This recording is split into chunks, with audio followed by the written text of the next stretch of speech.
Hi, this is Kirk Fletcher, and we're at Fender, and we're checking out the Fender Tone Master Deluxe Reverb.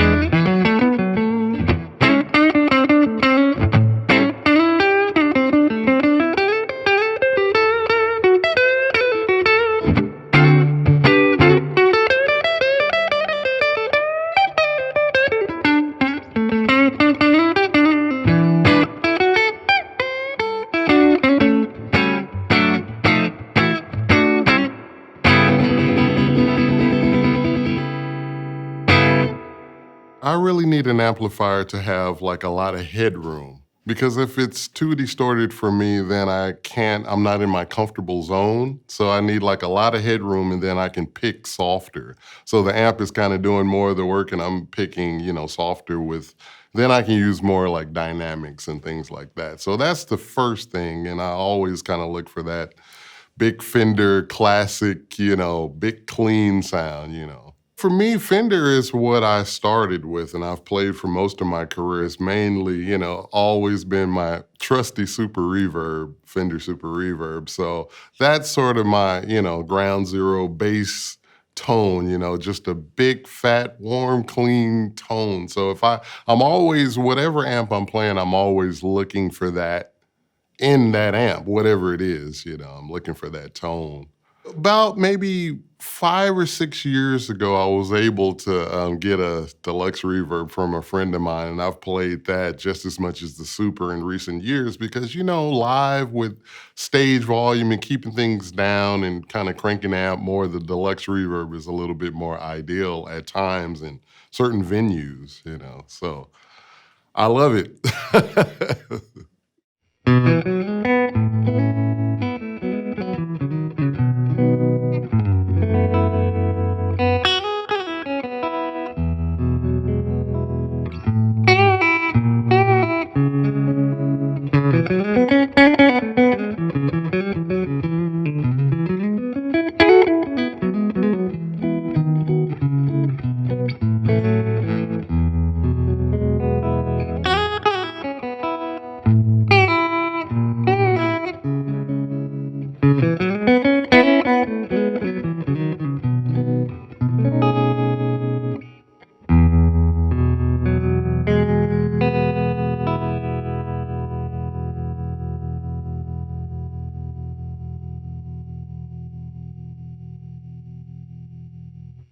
A lot of times the drawbacks are mushy low end, and then I'm out of my comfort zone. So I really look for something that has like tight low end and that stays clean at a kind of a higher volume, because I like to be able to turn my volume down on the guitar and have the amp react to however I set it.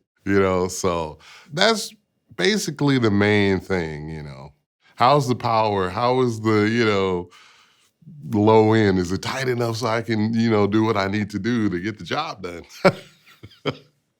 I'm pretty much a classic Fender amp style player. And I just, on some of the songs I've written in the past, it's been like I needed just a little bit more grit, or to turn up the amp to just get a little bit more out of it. But it's pretty much Kirk Fletcher, ground zero is, the big clean sound. To me, the Deluxe Reverb just sounds like a really fantastic sounding Deluxe Reverb. If you hadn't have said that it wasn't a tube amp, I would have thought definitely that it was just a great sounding tube amp, running how it should run. I mean, it feels exactly the same to me. It just sounds fantastic. Well, I'm really excited about the possibilities of the Tone Master amp. One is the attenuation. So, like you don't have to deal with sound men telling you to turn down. You can just get the same tone at any click, shall we say.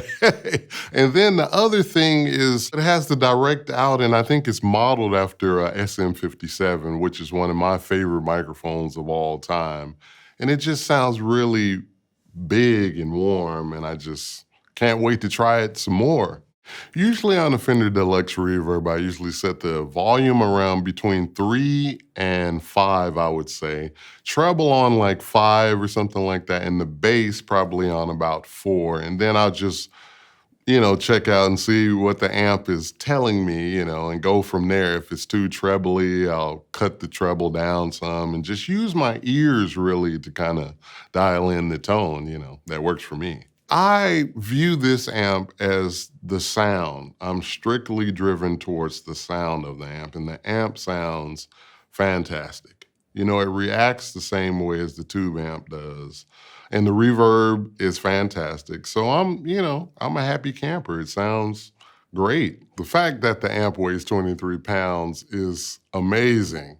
I mean, I can just think about my brothers and sisters in New York, on the subway or whatever, carrying the amp now. They can bring their tone to any gig and it's light. I mean, that's just a fantastic thing.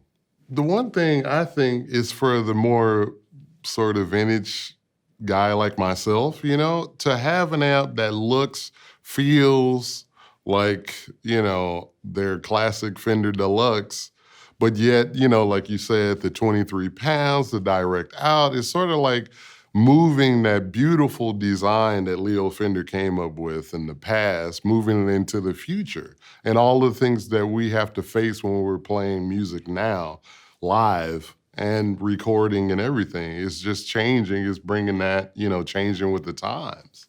And that's, I think, a very important thing. It's sort of like me. It's sort of like, a blues man in 2019.